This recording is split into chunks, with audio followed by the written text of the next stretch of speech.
What's up, wrestling fans? Welcome to a special edition of Smack Talk presented by SmarkOutMoment.com. I am Tony Mango, your host of the panel, and joining me on this panel, I've got Mike Payton. It's me. No, it's not. You're lying. And Kaylin Ferris. What's up? What's down? We did this, didn't we? On Smack Talk. I think we did. What's sideways? I don't listen to that show. I don't know. Yeah, neither do I. So, what we're going to be talking about for this episode is the review for NXT TakeOver Respect. We've been doing these little post shows lately, and we've been doing them live, but we've got a little bit of a situation here that kind of gets in the way of that. We've got New York Comic Con tomorrow, in a couple hours, actually. So we need to sort of rush through this. We can't do it live. Sorry about that, guys.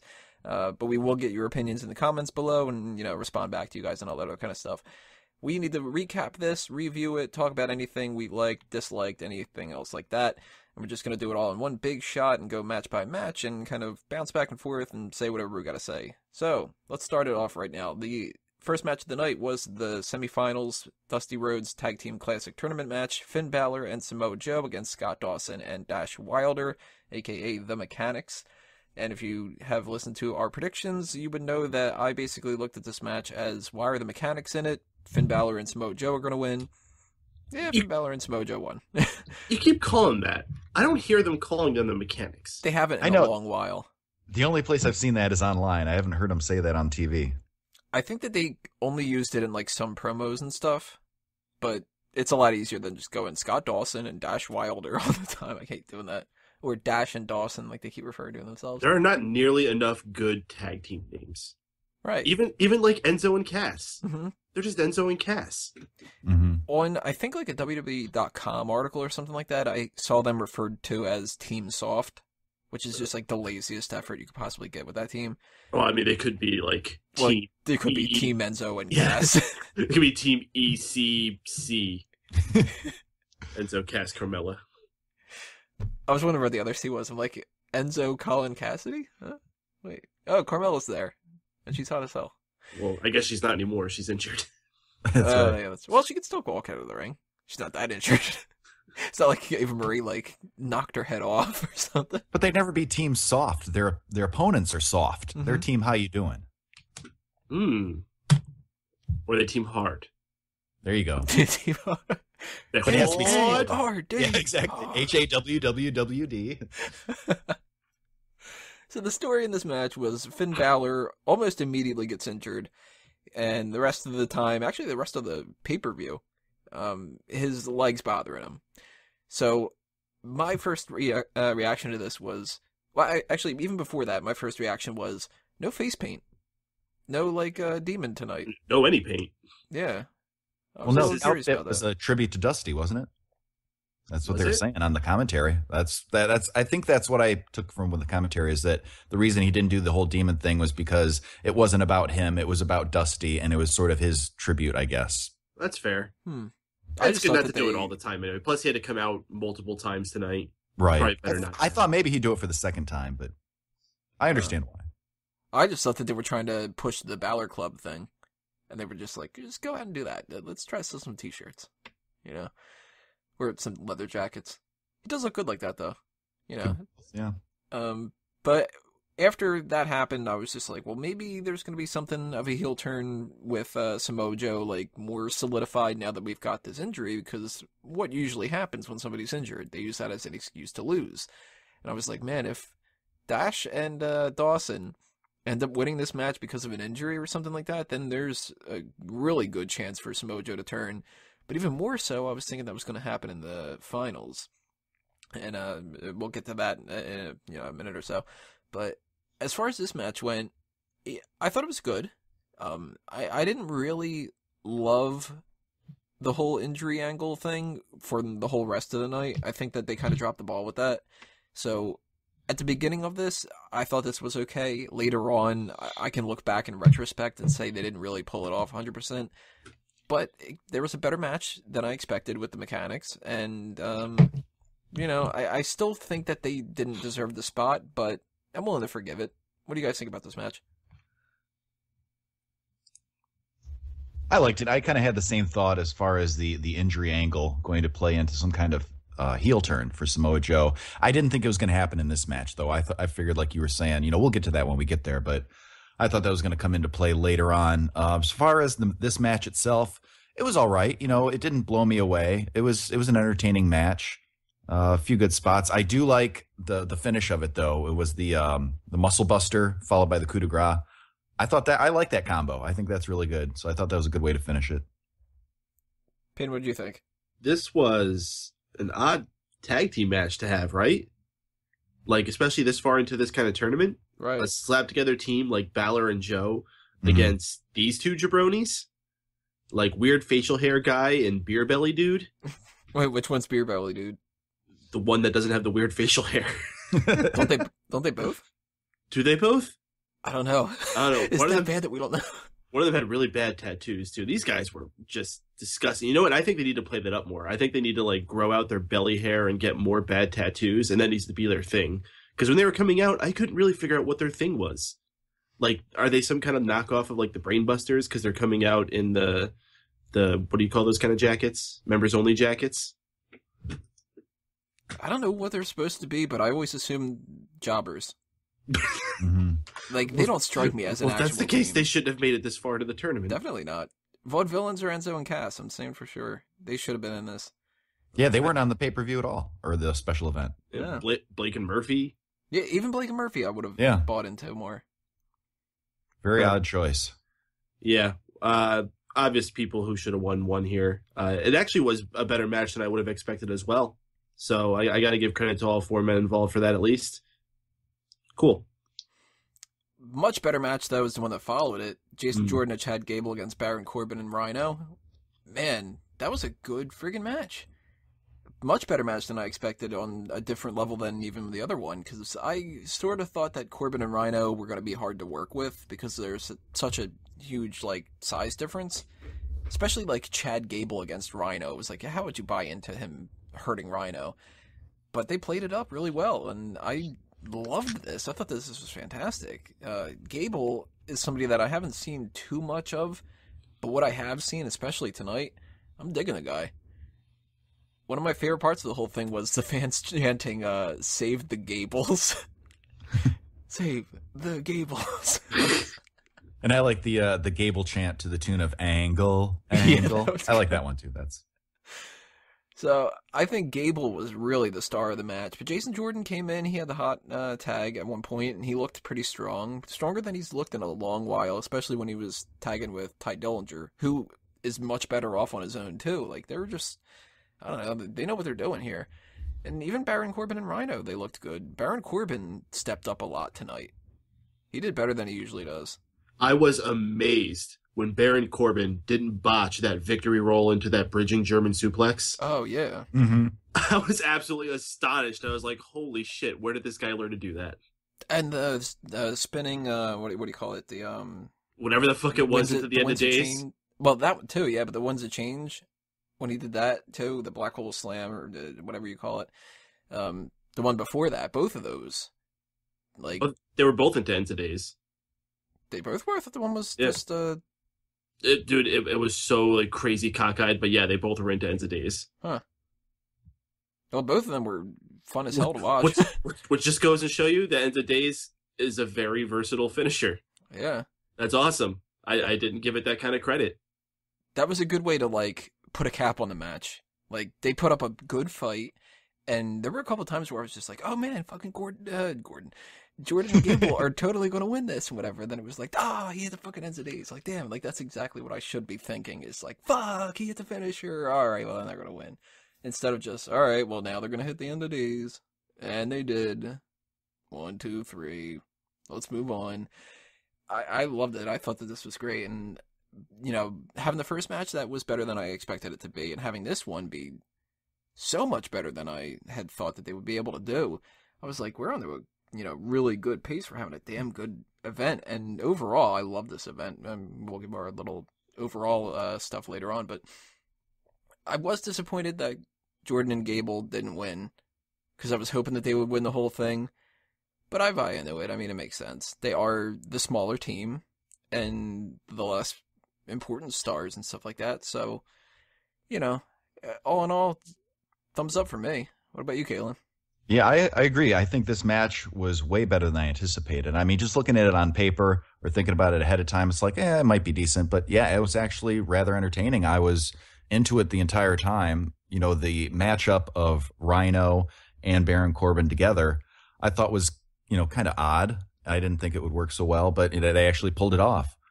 And then, once Chad Gable and Jason Jordan were able to sort of show how they can do an offense on them, I was like, hey, this is actually could work out. I thought they actually had a chance. And then over the course, it told a good story, good back and forth. And, in the end, Rhyno and Corbin won, which I was actually very surprised about too, because I also thought that Jordan and Gable were going to go all the way, but, it happens. But overall, yeah, I was very impressed with this match. I liked it very much. Not near the match of the night or anything like that, but it was very enjoyable. And it wasn't the match of the night because the other things were better than it. Right. The match was not bad at all. It was not bad at all. No, I mean, that's a good testament of it, to be like, that this is a great match, and it wasn't the best match of the night. Because things got better. We had the debut of Asuka against Dana Brooke. Asuka. I already said before about how these things were topping a level that I thought they were going to do. Asuka did great. Dana Brooke did good. This is the best match she's had. By far the best match he has. Yeah. And the last match was Baron Corbin's best match that he's had so far. Yeah. Yeah. So two of the most hated people had their best matches tonight. And or even her posing didn't bug me this time. It was like she had a different look to her a little bit. Like maybe she changed some of her ring gear up or whatever. But she looked great. Like her body looked fantastic or whatever. I'm not digging the old lady here. That's a little bit weird. But she did look a significant amount better than she usually does. And Asuka, strong showing. She looks like a badass. Teaches them a lesson. There's nothing bad I can say about this. Except maybe one thing, if I have to nitpick. There was a little botch in there. Which botch? Because I was actually not going to mention a specific botch. I was going to just talk about how Asuka really needs to do more than just twiddle her fingers. I don't remember the exact move, but there was one that I caught, and I can't remember exactly what the move was right now. Peyton, do you remember a botch specifically? I can't remember off the top of my head. I don't remember any botches, so if there was a botch, it was done with style. Well, what did you think about Asuka's debut here? Holy shit, she was awesome. For a long time, Sasha Banks has been my favorite thing in NXT, my favorite ladies wrestler, and quite possibly my favorite thing in wrestling in general. And along comes Asuka, and in one night, she's got me reconsidering. She kicked so much ass from the videos that we've seen introducing her, the little bit that we've seen on NXT, and then her coming out tonight. Her entrance was cool. Her music went with her really awesomely. Everything she did in the ring, she had so much energy. She could strike. She could do submissions. She could play to the crowd. She could have this crazy look on her. She could have this cute little smile. She's just got so much to her personality that was shown tonight. I love this already. Her theme is awesome too. Mm-hmm. Yeah. Kalen, what did you think about Dana Brooke here? Well, like you were saying, this is the best that I've seen her in action. She's been an effective heel in the fact that I've never liked her, but I think before a lot of that was just not because she was trying to be heel, just because she was not very good and just unlikable and just not able to cut a good promo. But tonight, I think she actually played a good heel effectively. I mean, trying to be hated. And the debut of Asuka, I thought was great. She came out, awesome costume.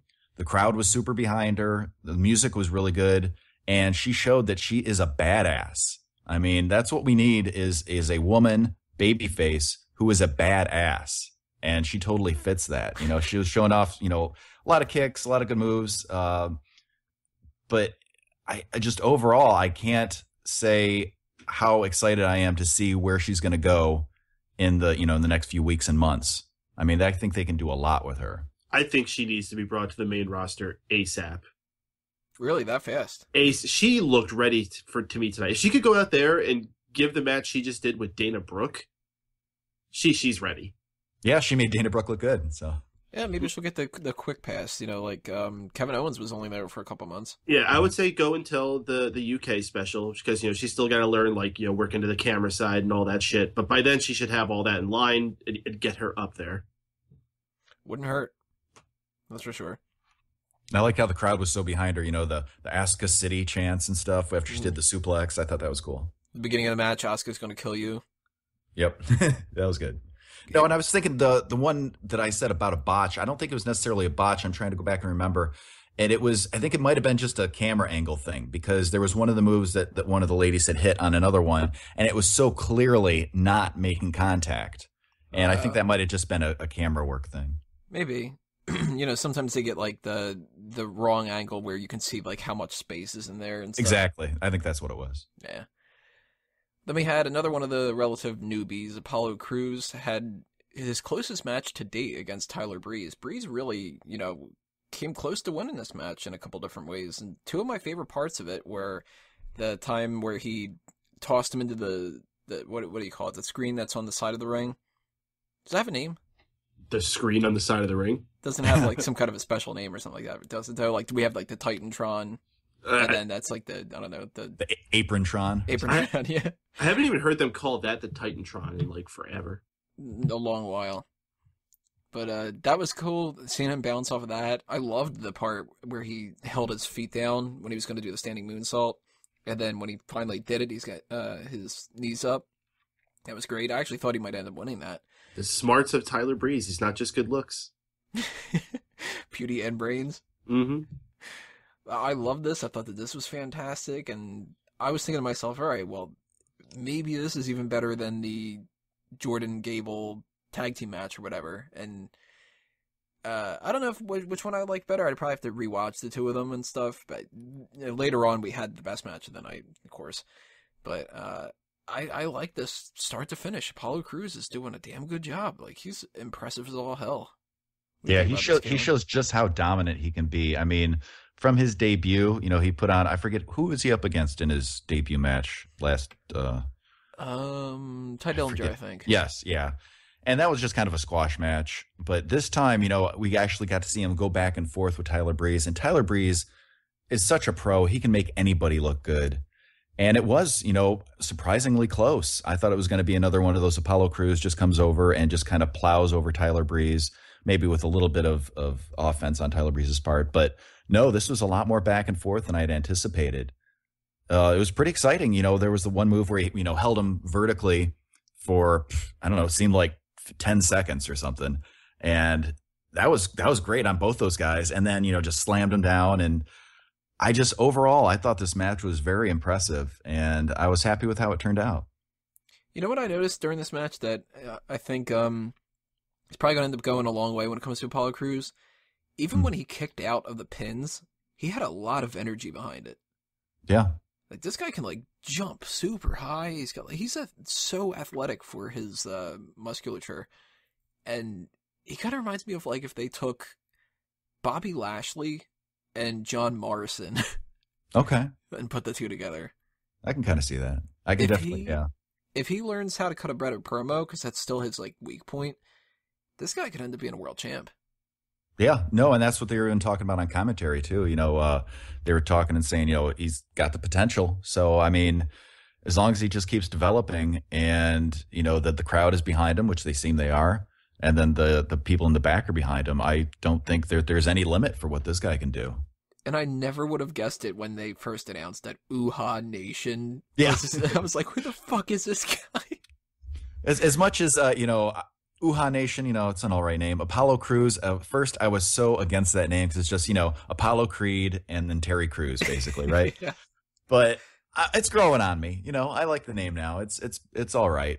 But his skills more than make up for, any kind of name, whether it be Apollo or Uha or whatever. So I'd say this is not my match of the night, but still very entertaining. If you're going to skip a match during this at all, don't skip this one. This is definitely worth viewing. Peyton, what do you think about Apollo Crews and Tyler Breeze? What did you think about that power bomb too? The spinny power bomb? Mm-hmm. It was a cool move. It's a fine one to incorporate in his repertoire, which he has an awesome repertoire, I say, for a guy who's just getting into there, and he's going to develop it more as he goes on. Tyler Breeze, I do feel bad for this guy because he isn't really catching a break, I believe they were touting during this match that he still hasn't gotten his one-on-one shot for the title down there, which is a sin because he is one of the most talented guys they got down there. And this match demonstrated that. Both guys brought it, though. It's not like either guy carried the other. Both of the guys went out there, had an excellent mid-card match, and I look forward to the careers of both of them continuing. We had our finals for the Dusty Rhodes Tag Team Classic Tournament. Of course, Finn Balor and Samoa Joe against Baron Corbin and Rhyno. I gotta say, least favorite match of the night. Disappointing. Yeah, I absolutely agree. This match spent too much time focusing on the story of Finn Balor selling the knee, and it was to the detriment of the match. And with nothing else happening out of it, they didn't continue the story. And I think they may follow up on this, on what I feel like they're trying to make a stacked next episode of NXT. But I don't know. I felt like if you were just going to have like a happy celebration victory, why not have done that with Gable and Jordan? Mm-hmm. Exactly. Yeah. It felt really weird to me that they built up this whole thing about the leg and then it didn't pay off. Yeah, that's what I was thinking too. Like we were saying before, we were sort of hinting at the whole Finn Balor leg injury. I thought that was going to cause him to either not be able to get the hot tag or more likely to get pinned himself. Samoa Joe would come in afterwards, act like he's lifting him up to help him. Okay, we lost, and then attack him, do the heel turn, then go for the title. But that didn't happen. That was very strange. I can kind of see, they wanted to have like the picture moment afterwards, of the two big guys there in the ring with the Rhodes and everything while they do their celebration. And that was cool. But as far as the storyline, I'm not really sure where they're going with this. They're not gonna stay a team, so I don't really get why they put this on them. The only thing I can think of is that they just looked at it as, well, these are the two biggest guys, so why shouldn't they win? That doesn't seem like a very NXT kind of thing to do. No, that's a mistake. It's like having John Cena and Randy Orton just win it. Yeah, exactly. I don't know. It struck me as odd. And what also struck me as odd when it came to the leg thing, same finish. Muscle Buster and coup de grace. Mm-hmm. It looks like it would hurt. I would believe anybody getting pinned after that. But if you have the leg injury with the first match, and that's the reason why that match went on so long, this seemed shorter. And it's like, well, Baron Corbin and Rhyno are a hell of a better match than Dash and Dawson. Mm-hmm. So Balor and Joe wrestled a match already. Finn Balor is more injured than he was during the Dash and Dawson one. And they're able to beat Corbin and Rhyno? Like, I don't know. I didn't really buy into it. I think that this was just kind of somebody booked it and got in the way of themselves or something. I thought there would be no way that Finn Balor could hit that second coup de grace, or the one for this match rather, if they're playing up that injury. I thought he would be up there on the top turnbuckle and then probably slip because his leg gave out, and that would cause them to lose. But they nailed it exactly the same both times, and I was surprised. Then we had our little celebration with the Rhodes family. I thought that was good. Cody gave a nice little speech. Everybody acting as baby faces. They didn't need to do any kind of a, well, I'm Stardust and I'm going to take the fucking cup away or something like that. Like, I'm really glad that they just kept it as like, here's Cody, Dustin, Eden, I don't know the names of the others. His wife and two daughters, that was what? Yeah, two daughters. They just came out there, they honored Dusty Rhodes. I liked that. I thought it was good. And I really liked how the crowd was great tonight. Yeah. And the thank you, Dusty chants. Yeah, thank you, Dusty. Like, good little, like, they hit the right, what's the word for it? They hit the right notes, I guess you could say. So, Peyton, what do you think about the little cup ceremony, I guess you could call it? Well, the presentation of the cup was just a happy, ceremonious event, It's a shame they didn't have confetti. Or did they, and I missed it? I didn't know. I don't think so. I think, confetti and balloons, just something dropping from the ceiling.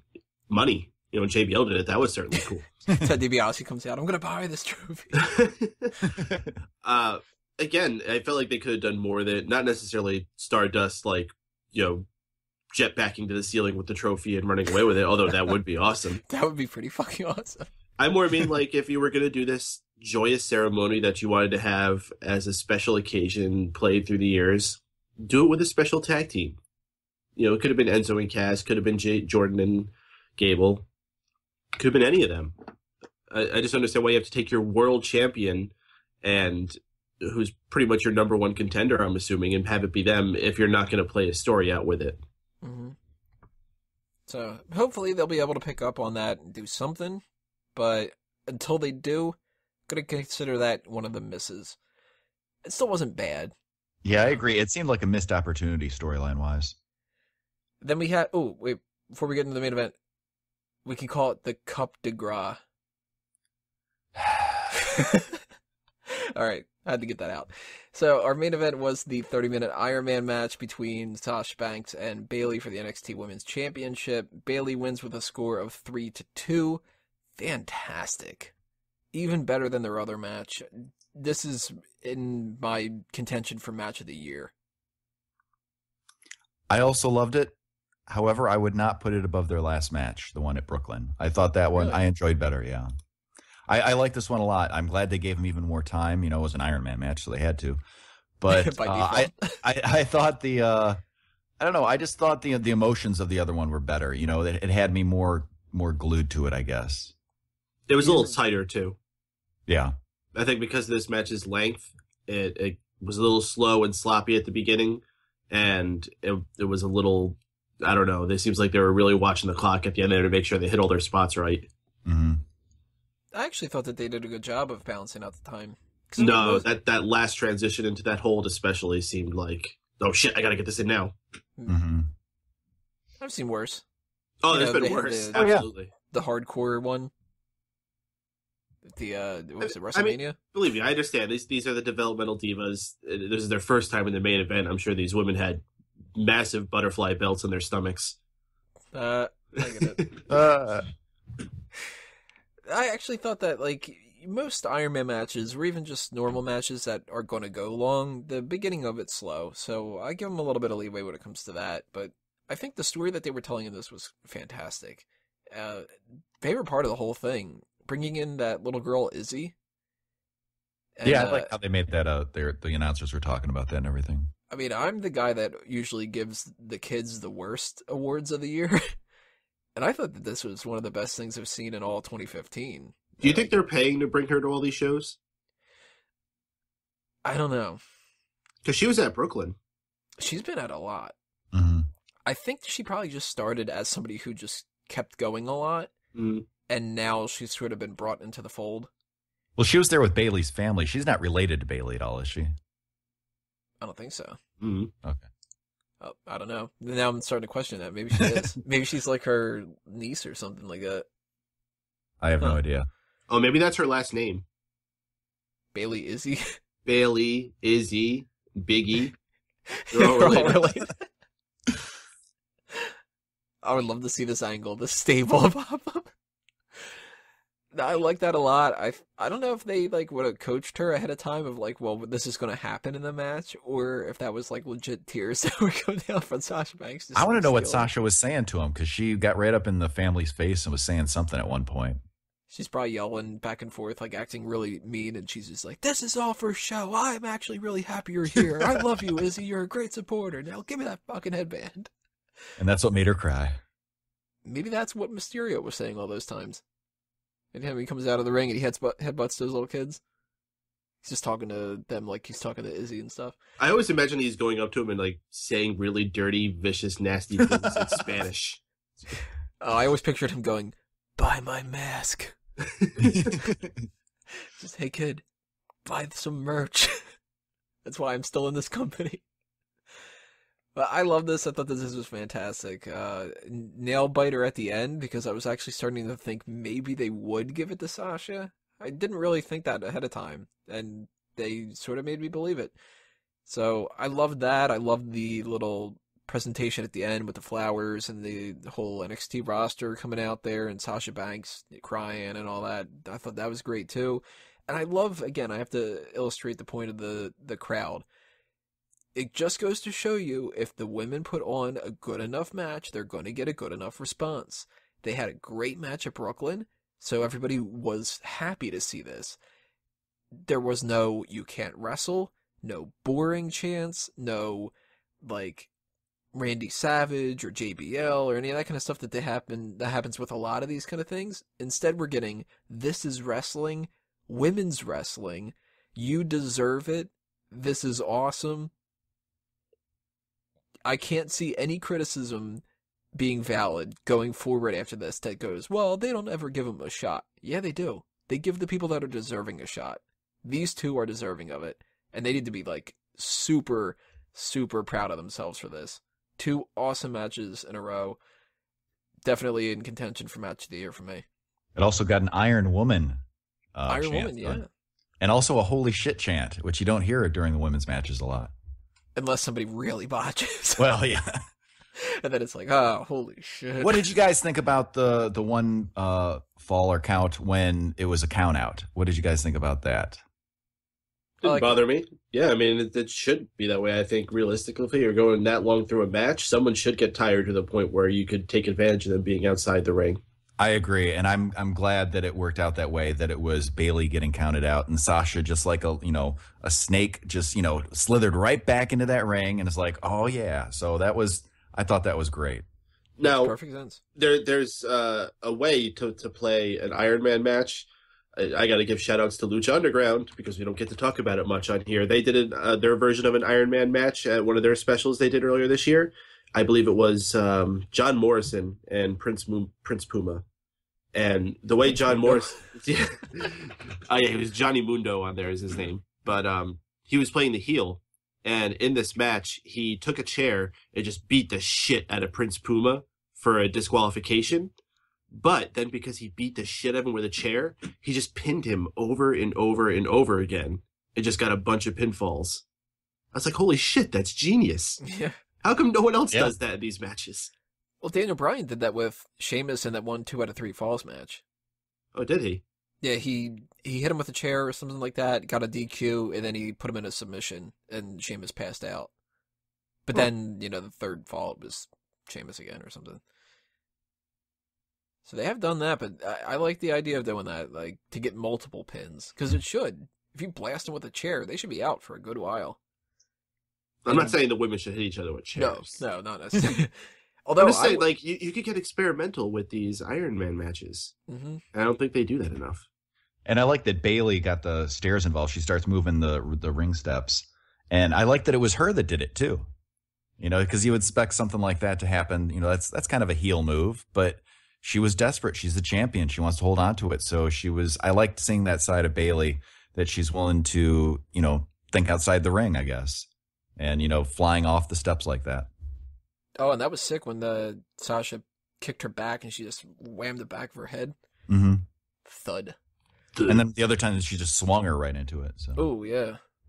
There were a couple times Sasha took a bump at the very beginning of this where I thought she got injured. It was like a back body drop or something like that? I can't remember now off the top of my head. Or like Oh, well, thank goodness they didn't do that freaking Hurricane Rana off the top rope again. Well, they kind of did. Well, they didn't do it the way they did it last time. No, yeah. Oh, yeah, that was scary. Yeah. But credit to these 2 women. They did a fantastic job. And I think overall, this was one of the best NXT takeovers that we've seen. I don't understand why Sean was just kind of like, I don't really like this. I'm going to go to bed. Yeah, I don't get it at all. It's not quite the best, but it's unexpectedly good. I think a lot of people were expecting this just to be a filler one and kind of meaningless while they're planning on the bigger road to that UK special. But everyone who was on the show just brought it. We saw sides of some of these people that we've never seen before. I think we saw some great fresh blood tonight with Asuka and Apollo Crews. A lot of people were saying that the novel, the whole freshness and all the exciting things of NXT being new is gone. I don't think that's true. I think we're seeing a new era we're going into with NXT. And before we had that NXT 5 That's what NXT was based on, and now pretty much all of them are main roster bound or close to it. Now we're going into a new era, and I don't know what it's going to be based on, but I feel like it's going to have a lot to do with women and tag teams, and that's cool. You know what I'm getting worried about? What's that? This is just my, I can see this happening. I can see people starting to go, yeah, NXT's great and all, but I kind of want to go against the grain and not like it anymore. You know how people do that with, Dolph Ziggler was great, and then it's going to happen with anything, yeah. I just don't want that to happen anytime soon, because these people are knocking it out of the fucking park. I don't want to see, the crowds just start going, well, NXT's so, 2015, or whatever. If it gets stale, then that's what will happen. But if they can keep doing awesome shows like this, I don't see how anybody could deny it. Very true. Kalen, your overall thoughts? Kind of like what Mike said, well, Tony, you were saying you thought it was one of the best. I have to agree with Mike that it was a fantastic show, but I wouldn't say it was my top 1 or 2 takeovers that I've seen. There's other ones that I've enjoyed more, but it was very, very enjoyable. I would recommend it highly to anybody who, maybe even if you only watch a little bit of NXT, check it out. It's really cool. It's like you guys kind of were hinting at. It was not a filler match, but it didn't seem like one of the major one, or not a filler pay-per-view, but didn't seem like one of the major ones. It seemed like they're sort of introducing the next chapter, like you're talking about with focus on the women in the tag team, and with the the introduction of a few new players there and the development of some characters. So I think this isn't really a major point in the story, but it is definitely getting us there. So that's not to take anything away from it. It was super enjoyable, but it didn't seem like as much of as much of a focus point as what it's leading up to. This seems more of a transitional one to me, but that's not to say it was not good at all, because it was very good. Can we all agree on something now that the show has come and gone? And that is that TakeOver Respect was the perfect name for this show. I still think it's pretty lame. It makes sense. I'm still not, just the sound of it, I don't know, but it made sense. Like watching it all, leading up in the weeks leading up to it and watching it tonight, it made sense in every aspect. NXT TakeOver good. It's going to be their next one.